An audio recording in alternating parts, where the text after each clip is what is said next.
Friday nights on Bay FM with Cosmic Girl and Sifu.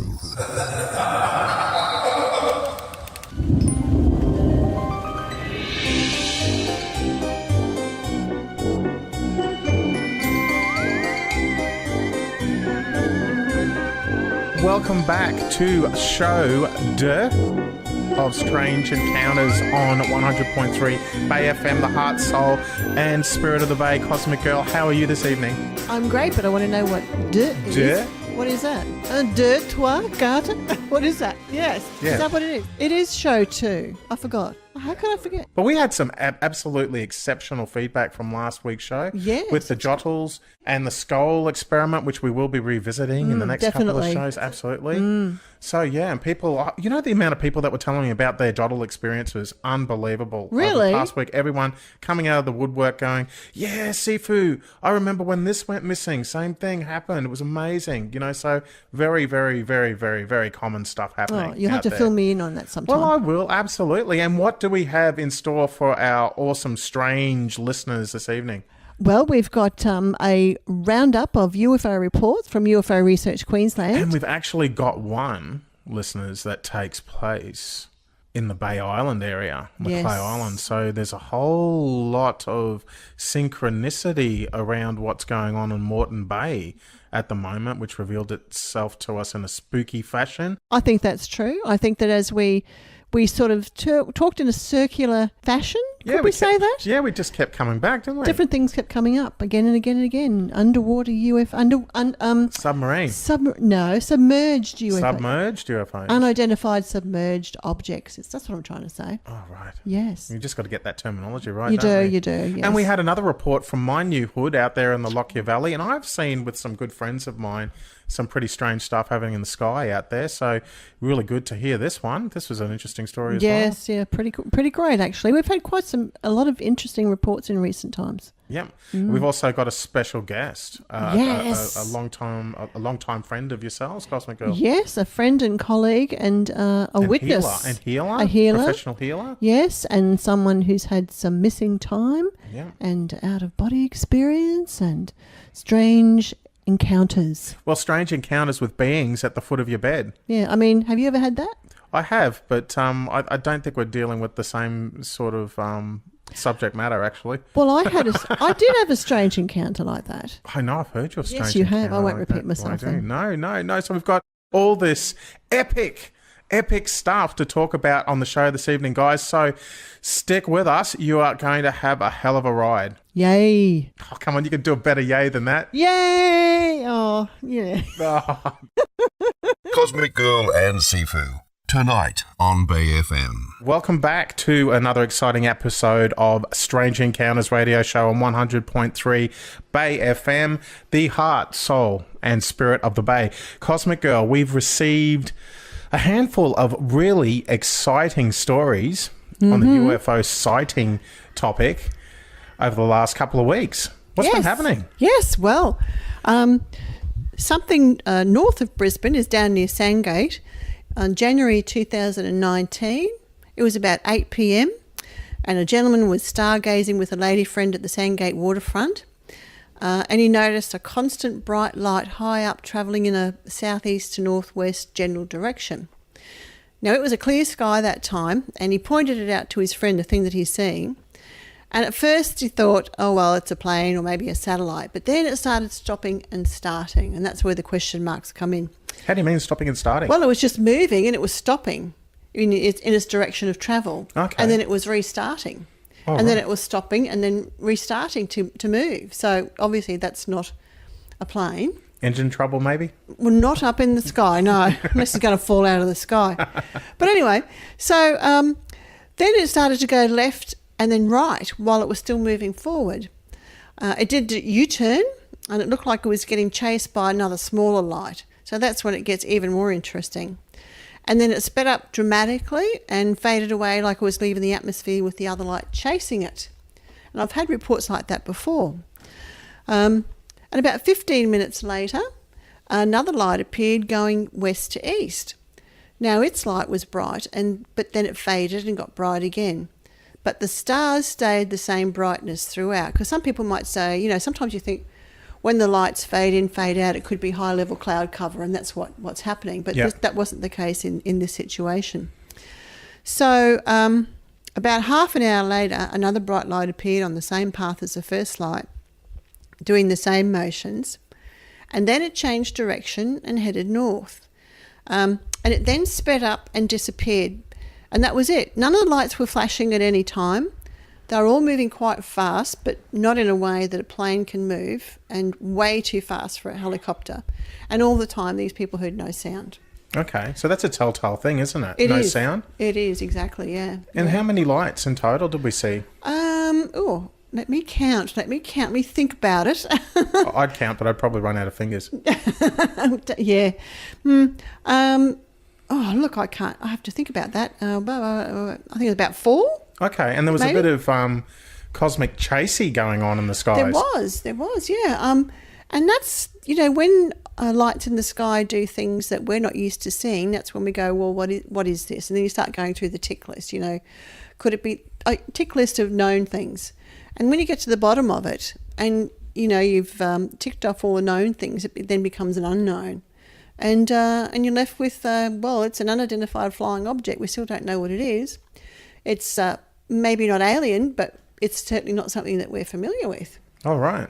And whereabouts was this again? North of Sandgate, did you say? It was at Sandgate. So Brisbane North? Yes. And this was on what day? At the waterfront. There was no exact date given. Oh, right. Because this came in through our database where people can actually report their what they see and their events directly online, and it goes straight into our database, and they didn't give a date, but it was 8 p.m. in the evening, sometime in January. And what was the witness actually doing out at that time? They were out there stargazing.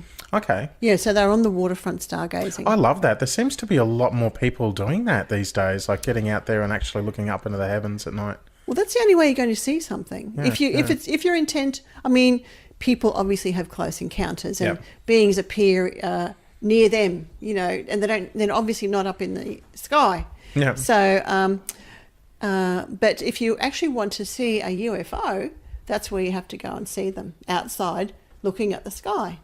Oh, wow. Yeah. Well, that's a really interesting story to start us off with, but I'm really, really concerned, listeners, and very interested, actually, listeners, about our next story. Yes. Which is a local Redlands coast. Yes, that came in just very recently. Very, very recently, Yes, it occurred on the 20th of February at 9 p.m. at Macleay Island, which is just off the coast of Brisbane. Out of Macleay. Yes, exactly. So the story is that 2 people had been out to dinner and they were driving home. And the female passenger was admiring the beautiful full moon that we all saw that night. Yeah, the massive... absolutely, yep.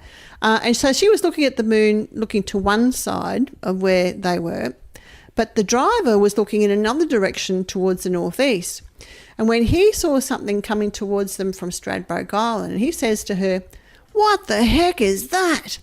And at this stage, the female passenger thought he was looking at the moon too. So the driver pulls up, but she's looking in the passenger rear view mirror for any oncoming traffic because they've pulled over, but there wasn't any. So by the time she looks towards the direction he's looking, the object the driver had seen had disappeared. But it soon reappeared, and the woman described seeing 8 red lights in a huge rectangle shape, as if she was looking at the lights on the bottom of something. She said it was now moving slowly, but then moving in a swift dive down from the sky at a steep angle, and she said like a kamikaze pilot. But weren't we talking last week, Cosmic Girl, about the possibility of a submarine base out at Moreton? Well, I think you were, weren't you? I don't think I was. I didn't raise that, yeah. But let me finish this story. Okay, go. Because the object was not very high. It was above the treetops. Yep. It was moving very fast in a downward direction. Then they lost sight of it behind a container, which was about 15 feet ahead of them.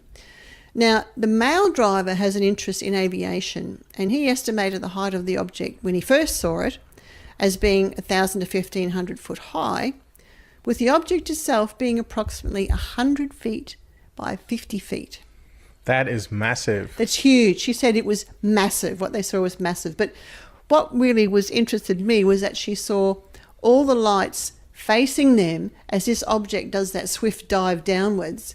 So it's Where almost, was it diving to, Cosmic Girl? Well, she said it was diving down at an angle towards Moreton Bay, and I said, did it go into the water? She said we couldn't see because we lost sight of it behind this container. Towards the bay, hey? Yes. I'm not convincing you yet, am I? Of what? Of a submarine base. Oh, well, maybe. Hey, look, I'm not saying those things don't happen because some years ago there was an Australian researcher who did, he went through the National Archives, the National Australian Archives, and he pulled out thousands of pages of documents relating to UFO reports that were collected in there. And in one of those reports, which I always remember, was of this object that was seen by submariners in a submarine. I think it was in the Strait, the North Strait between North Queensland and New Guinea. Yeah.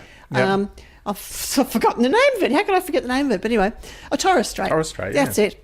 And they actually came up on deck because it was being reported. They came up on deck and they saw this huge yellow light. I'm talking like 1,000 feet long. Wow. Bright yellow underwater. And the submarine had been pacing it. Now, back in 2003, we had a conference here in Brisbane and we had a submariner come forward. Okay. And he talked about his experience, the same thing. He was in the engine room, right? So he was never up the top. But he was getting these instructions about that they were chasing this object, and it was at extremely fast speed. Okay, so and he said they were chasing. Where was this? Sorry, where was this? This oh dear, I can't remember now. But he was in Australian waters. Australian, yeah, Right, okay, yeah. And they were chasing this object that was underwater too. So, and he knows how fast they were going. I'm sorry, I can't remember right now, but it was extremely fast. It outran the submarine. Wow. And they were pacing that. Not it'd be hard to outrun Australian submarines, but anyway. Yeah. Maybe that's true. I don't know. I think a kid on a jet ski would do a pretty good job of that. But here's a good example of underwater submerged objects. Wow. Basically. Well, I guess, listeners, I'll let you guys make your minds up there. It seems like a bit of a foregone conclusion to me. But anyway, because we hear a lot of stories, and we interviewed the man in black himself, Jack Sim. You know Jack Sim, yes, I do. last year, and he was regaling us with stories of some anecdotes from local fishermen in the Moreton Bay area that have seen quite regularly, and like generations of fishermen that have seen quite regularly bright green discs underneath their boat. Yep. Early in the morning when they've got the line, and they said very creepy, very eerie stuff. So, and a lot of lights plunging into the ocean out there. So, who knows? Well, anything's possible. I am Ghoul Shadows from Tales of the Twisted and the Vampire King of Brisbane, and you're listening to the Strange Encounters radio show with Sifu and Sheryl. And remember, the truth is out there somewhere. We've had reports from the Redcliffe area where people have seen objects coming up out of the water.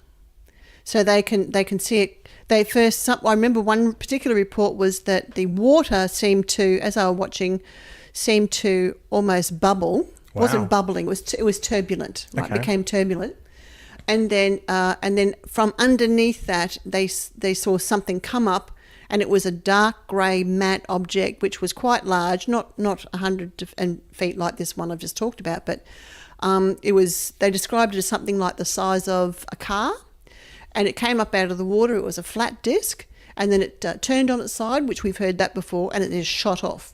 Wow. And I've also I remember a report from that area too, where someone saw an object enter the water. So these reports do exist. Yeah, and we're not the only ones. I know that happens off the coast of Sydney too, because the UFO group down there reports it as well. What, into the bay area or open water? More open water? Out into the bay. Not the harbour, I should say. No, not in there. No, out in the open water, sorry. Okay, yeah. Wow. Wow. Just very interesting stuff. Hey, and the other thing I noticed again about that report is the size of the craft, and that was around the full moon, yeah? Yes, it was the night of the full moon. And have you heard anything about the bigger ships like the motherships. Motherships, interstellar cruisers coming in and out on the full moon? I haven't heard about it on the full moon, but I have had a handful of reports where people see objects that are so big they're like cities. Yeah. What they imagine a city would be the size of in the sky. And one gentleman who was our contact up in Toowoomba some years ago, he's no longer there now, but he received a report of a large, flat, surfaced object, and it was huge, like thousands of feet long. And it seemed to have buildings on top of it. Now, that seems really strange, really far out. But if you think about, say, something that can create a force field around itself, and that may have been some sort of craft, or a craft, but some sort of object that is made more for being stationary in long places at once. But for some reason it came into Earth's atmosphere, and this particular witness actually saw it. I mean, I don't know, but that's what that's what he reported. And I guess lends a bit of credence to a lot of the crop and fruit harvests going missing overnight as well. I think we were discussing that in a program not that long ago.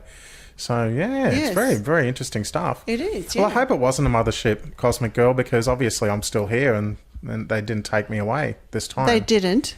So I mustn't have a valid ticket. Maybe not. Maybe not. I don't know. Well, I live in hope anyway. We'll see what happens. It depends who you want to... I always say, just qualify who you want to meet first. Oh, right. Yes. So there's a choice? Well, I don't know. There could be, I don't know. Okay. So I think we've got one more, haven't we? Yes, we do. UFO Research Queensland, yeah? Yes, this one's out over Laidley. Oh, my hood. My part of the world. Yes. Now, this happened on the 14th of February. So it's Valentine's Day. There were 3 bright white lights in a triangular formation seen flying over Laidley at 10 p.m. And they flew directly over these witnesses' car. They was at low altitude, making no noise. As they watched, the lights changed to red and the driver of the car followed them. They thought, hot pursuit. Anyway, the lights turned east and then they rapidly turned back and headed north. And so the car pulls up and the occupants get out and they see the object's lights changing to white again, and then they flew right over the witnesses and to the north before turning back east again, and then the lights just turned off. Now, that's not a flight path. No. That's not a normal flight path, is what I should say. But triangular, did you say? Yes, triangular formation, flying over Laidley. So would that be possibly our tech? It could be, yes, yeah. This is the difficulty that we find these days, that because our we know that there's secret technology. I guess over Laidley, which would be, Amberley's not that far away. No, there could be some sort of testing going on. The other thing is, to me, it doesn't sound like a drone. I mean, there's what's out at Laidley that you'd put a drone out there, except for maybe Amberley Air Force Base on that area. But there's not a lot out that way, really. No.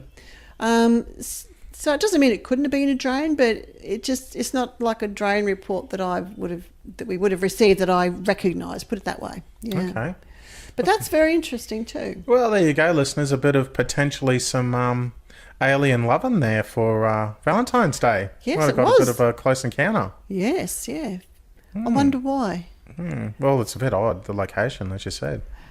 Well, some odd people live there. Oh, come on. Are you looking straight at me when you say that? I am. By the way, people take photos with their smartphones and they send them to us, and often they're just a dot in the sky. So please, people, listeners, if you're going to do that, try and get something else in the frame so we can at least do some sort of comparison. What, like your face or something? Or? Well, something steady. Something steady. Like a selfie? Take a selfie with an alien. No, is that what you're saying? No, I'm not saying that at all. I am saying, though, try and get a tree or... landmark, some building. Sort of, power line, something like that. Something sense of stationary. scale and depth and all that sort of deal. So you can say, try and come up with something, Excellent. Well, that is a very, very interesting assortment of stories this week, Cosmic Girl. Yes, it is. And it's funny how they just come in sort of ebbs and flows like that. All of a sudden you just get hit with them. Well, that's quite typical, really. Yeah. That's just the nature of the phenomenon. All right, so all you Redland folk out there, you really need to be paying more attention to what's going on in the Bay because we've had some recent sightings out there. Yes. Very interesting stuff. Yes, keep your eyes to the skies. That's it. Ordinary people all around Australia are having strange and unexplainable encounters. Join BFM's Cosmic Girl and Sifu each Friday night at 10 p.m. as they explore the fascinating world of paranormal and tales of strange encounters. Extraterrestrials, ghosts, monsters, myths, and magic.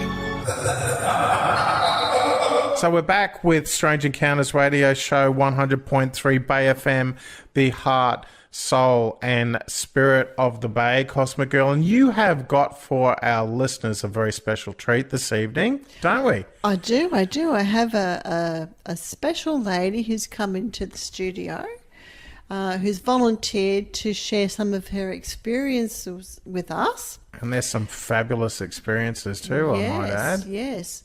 And her name is Lyra, so I'd love to introduce Hi, Lyra. listeners to Lyra. Hello, everybody. She's just a little bit nervous, listeners, but she's got some absolutely fascinating stories to tell. She's been very brave and A lot nervous. but that's okay. I can understand that, and a lot of people are, and that's why people sit on their experiences for so long. They don't talk about them because it's daunting sharing experiences that aren't the everyday sort of experiences. And I know in your case, like you've had a missing time experience that you were going to share with us. What happened there? Well, that was back in 1988, at the end of 1988, when I worked at the casino, Jupiter's Casino on the Gold Coast. I think, Laura, I've had a couple of missing time experiences at the casino. I thought it was Jack Daniels related myself. Well, this is actually after I finished work at the casino. Oh, right, okay. At that particular time, we had to catch a shuttle bus from Pacific Fair, it used to be Pacific Fair, over to the casino for the workers. And I was doing night shift, so I'd finished about 7, around about that time, and caught the shuttle bus with about 10 other people back over to the Pacific Fair car park. And as the bus pulled up into the car park, doors opened, we got out, and there was the brightest light up in the sky. We all saw it. Like everybody was saying, like, what is that? How many people saw it? About 10. Wow. About 10 people. It wasn't a star. It was so bright, but nobody knew what it was. We were all just staring at it and thinking, wow, what's that? Well, I walked to the car. I got into the car and I kept looking out of the windscreen to try and see if I could still see it, and it was still there. And the last thing I remember is looking for this light as I'm driving out of the car park, and of course I turned left to go on the route home, and that was the last thing that I remembered until I became very disoriented, had to pull over to the side of the road, didn't know where I was, didn't know how I'd got to where I was. So where were you? Didn't know where you were? I'd driven from that car park home every single night for the last 3 years. Wow. But this particular night, I have no clue to this day what happened. And I just pulled over on the side of the road. I was very disoriented, didn't know where I was, didn't know how I got there, didn't know if I'd driven through red lights or what speed I was going. And it must have taken me about another 20 minutes to try and orientate myself to where I was, and then drove home. It didn't seem like it was any time at all. It was like drove out of the car park, Next thing, I'm pulling over the side of the road, disoriented, got my bearings and thought, how did I get here? And drove home. Well, when I got home, I had a very disgruntled husband who demanded to know where I'd been for the last 2 hours. Wow. Like, where have you 2 been? hours? 2 hours. Wow, Cosmic Girl. I know. No wonder hubby was a bit upset. Yes, I can imagine. And when I was driving home, I was upset because of getting lost. So when I pulled up at home, I sort of sat in the car for a few minutes thinking, what just happened? Or what happened? But it didn't seem to me like any extra time. But when I went inside, apparently, I left at 7. I usually get home about 7:30. But it was 9:30. And how did you feel when you got home? still disoriented. Yes. Still like thinking, what the hell happened? But trying to explain that to my husband. I don't think he believed me. Wow. Like, get lost. His reaction was, how do you get lost when you drive that route every single night? Yes. You come home that way every single night. So how do you get lost? Did he come to understand that there might have been something else going on for you there? I just thought I was weird. Oh, okay. That's I get sad. that a lot. Well, it's sad. It's hard for people, too. Yeah. Well, that was a very intense experience. Yes, Because absolutely. there was 2 hours missing. But I've had other missing time experiences, and not while driving. Prior to that, though? Sorry? Prior to that one? After that one. After that one, okay. Yeah. So I just got to ask a couple of questions here because my mind's racing a little bit. So that's just happened out of the blue. You've had a 2-hour missing time experience. Was there anything else, Laura, going on in your life that you can link to that prior to it or just after it that didn't quite fit into your regular, I guess, your regular pattern of activity or stuff that's happened around the house or at home? That particular experience I've just talked about had a follow-up to it. But that follow-up is it's a long story, so I'd rather not go into it. Okay, sure. It was a follow-up experience, and there was other experiences that happened after that, but that's one I think for another time. Okay. Yeah. So, like a lot of people who report close encounters of some type or missing time that seems to be related to a possible close encounter, you've also had some paranormal experiences too, and I know that you've shared with me before about an out-of-body experience. Yeah. What happened there? This out-of-body experience, is that the one up in the tree? Yeah, that one. Okay, well. When did this happen, right? This was probably early 90s. All these experiences that I had were late 80s to the 2000. And a lot of paranormal activity happening in those years, and a lot of experiences that I personally have had. This particular one was I'd just gone to bed, just as normal, and I think I had a few things on my mind that I was thinking about and trying to work out. And the next thing I know, I'm coming out of my body. And I turned around and I saw my body lying on the bed. Wow. And I sat up, and when I sat up, out of my body, this was me, and my body was back on the bed. So it was like, whoa. But there was somebody sitting at my feet. Like a being, somebody with long hair, just sitting there cross-legged at my feet. And when I looked at this being, he just nodded at me. And when he nodded, it was like something within me knew, right, this is it, I'm out. And I was out, I was gone. I just went through that wall, and there was a big tree in the backyard at that time. There was a massive, big, tall tree. Found myself up in that tree and flying. But this was like such a real experience. It wasn't like a dream or anything. It was an actual out-of-body experience where I knew I was out of my body.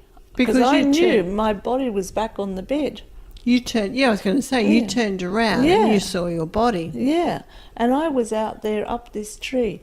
And this being that was with me, or person that was with me, said, "Where are we going, up or down?" And I said, "Up." And it was like... Well, given the choice, I guess your theory of ascension, you always want to be going up. Flew up as far as I could go, flew back down to the ground, and then I thought I'd have a bit of fun with this, so I was jumping around on neighbours' roofs. I seen neighbours in their houses as they normally would be. I was as I would normally be. There wasn't any changes there. So how did you get back in your body? It was just the same way as I came out. Just went straight back in through the wall somehow. I came back in, I saw my body lying on the bed, and I lined myself up with it. I just lined myself up and lied back down. And as soon as I'd lined up and lied back down in bed, I woke up. I totally woke up and was fully conscious. So when you say you woke up, you mean you came back to normal reality? You hadn't been asleep? Came back to normal reality. What I'm talking about, all I can assume has happened is that we have an astral body. And this astral body, whatever you want to call it, can leave the physical body. But it's also still attached. So you're not actually dead, you know. And so that's what it is. I think it was just the astral body lining up with the physical body, coming back in, and then coming to full consciousness. Because even when I was out of my body, I was still conscious. I was still conscious of being me. Well, I'm really interested in this description of this being. Yeah, same. I want to know, was it an alien? You're like, what did it look like? I don't think... Was it humanoid? Yeah, of course, totally human. If I had to describe this being as anything, maybe Native American, Indian. Oh, really? Oh, wow. Yeah. Like a shaman type? Like a shaman type person. Yeah. With the long hair, with the... I don't know, Indian type, Native American type clothing. Younger? Probably, looking back, if I had to say at age 30, 40. Oh, right. And dressed? Dressed. Just, like in Native American type clothes. And never spoke to you, just gave you the nod, like giving you permission to go. Yeah, just a nod, off you go and do your thing. Well, that's really curious, isn't it? It was an exceptional feeling. Yes, yeah. Wow. Don't know what to think. No, I guess I'm just thinking, like, in terms of what do you think the being was? Like a chaperone or a guide, or have you had contact with the being again? No, not at all. No, and haven't had a repeat of that experience either. Oh, right. So that was the first and only time you've astral travelled? No. I've had other experience of astral travelling, but that's the first time that I'd seen that particular being sort of sitting at my feet, like a guardian. Yes. Yeah. I've heard another story like that. It's in a book written by an Australian author. I can't quite remember. Can't quite remember the name of it, but the story is that this he had lived in Russia and he'd fled the country, and as he fled, he was shot, so he wasn't mortally wounded, but nearly, and it took him a long time to recover. But when he was shot, he had this in the hospital, wherever he was, had this out-of-body experience. Maybe it was a near-death experience, but it was extremely prolonged. And this being appeared similar to you, and stayed there and guarded his body while his non-physical self left the body, went with this other being who he called Gid, and but he was an extraterrestrial, or created by extraterrestrials. He was a biological robot type of being, cyborg, I don't know what you call him. And this being took his non-physical body to a spaceship that was on the bottom of the Atlantic Ocean, had been there for a couple of thousand years. Wow. That's a pretty interesting story. We keep coming back to ships under the water, don't we? We are having What's that about? Yes, I don't know, but that's it's a common thing. Bit of synchronicity here, I think. There is a happening in this bit, show. actually, yeah. Back with more strange happenings and paranormal activity and tales on Bay FM. Have you noticed any changes, like in yourself, as a result of this? I am a complete weedo. So, as opposed to just being a part weirdo before, you've made the full transition I've made to the a full full transition weirdo. to full Well, welcome weirdo. to the club. There's no shortage of membership here, let me tell you. But have you noticed anything? Are you experiencing the world differently? Your senses, are they heightened, or they changed in some way? The way that you react or you interact with other people, is that changing? I'm a bit of a hermit. I tend to not like being around crowds, lots of people. Is that always been that way? No, it's been over probably over the last 15 years that I've sort of wanted to be more away from. I've always described myself as having one foot in this world and one foot in the other world. Right. So I've never really fully, as long as Sheryl's even known me, felt completely comfortable in this reality. I pick up through touch, and that's got me into trouble. We won't go there. I don't know what that story's about. You should have told me that before I shook her hand. That's why she's been looking at me strangely for I don't the know where last that hour. hand's been. No, I always, unconsciously, whenever I was introduced to somebody or came across somebody, I always reach out and touch them. And I never knew why I did that. But that's how I know how that person is. What vibe did you get from me then? Beautiful. Oh, see? Beautiful. I've been telling, How could I say anything else? I've been telling Sheryl that for ages. Cosmic Girl. There you go. Lyra's in swiping distance. There you go. Irrefutable proof now that I'm beautiful. Oh, dear. Yeah, it's...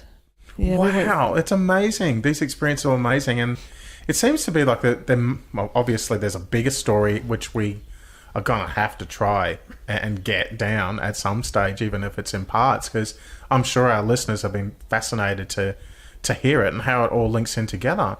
Because in my experience, nothing's random. There's this connection there. And even when we were talking in our show here, we were talking about submarine bases, and we just randomly started talking about the reports that have come in across your desk at UFO Research Queensland, and then totally unrelated conversations come back to that. Yes, yeah. That's just... I think that's that when coincidence? When I don't know. synchronicity becomes heightened, when people focus on a subject, that you tend to bring things in almost like a magnet. Yeah. And I think that's what happens. And I do know that particularly when people have emotionally intensified stages in their life, for example, say someone's going through a divorce, or they've lost their job, or they've become homeless, or something like that. Grieving a loved one. Grieving, yes, all those sorts of things. Even after near-death experience, after close encounters, they can have this intense times of a collection of paranormal experiences around them. And that may even, I think it's the emotions intensifying that creates this opening in their psychic faculties that then allows those experiences to occur further. Yeah. That's amazing stuff. We could talk about this all night. Listeners, couldn't we? But we're running out of time here. Well, thank you very much for sharing that with us. And like I said, I'd love to hear a lot more about your experiences down the track on Strange Encounters. Thank you. Thanks, Lyra. Thank you. Friday nights on Bay FM with Cosmic Girl and Sifu. So how do you feel, Cosmic Girl? What a show this evening it was for the listeners. I feel quite a little bit overwhelmed, actually. Really? Yeah, I know. After 30 years of doing, being involved in UFOs and in the paranormal, sometimes I just get affected like that, because when you sit down and you collect a lot of material in a short space of time, you go, wow, it's just amazing what happens to people. It is. It's a bit sobering, is it? Really? I think it is. Yeah, there's a sobering aspect to it. Yeah.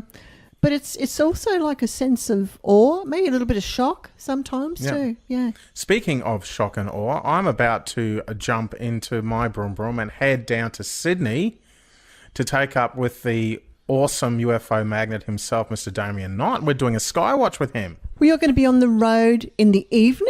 Yes. Well, I know that Damien has so many experiences that it's highly likely that you guys will see something with him. I know, it's so exciting. He's a UFO magnet, isn't he? He is. I can't contain myself. It's really exciting stuff. So I can't wait to get in the car and head down there tonight. That's going to be, and we'll be bringing some of that to you guys next week. And actually, keep an eye out because we're hopefully going to be doing a few lives from down there while we're down there. So yeah, great. Excellent stuff. If you see something, you'll do a live and show everyone, won't you? I'll try. And I'll try to get my fat head in the frame so you have a sense of scale. Yeah. I don't know if I can say anything else, but yeah, that'll do. Yeah. Okay. So again, if you guys have got strange encounters that you'd like to share with the rest of us, what do they do, Cosmic Girl? Who do they get in contact with? They can contact me, at UFO Research Queensland, 3376 1780.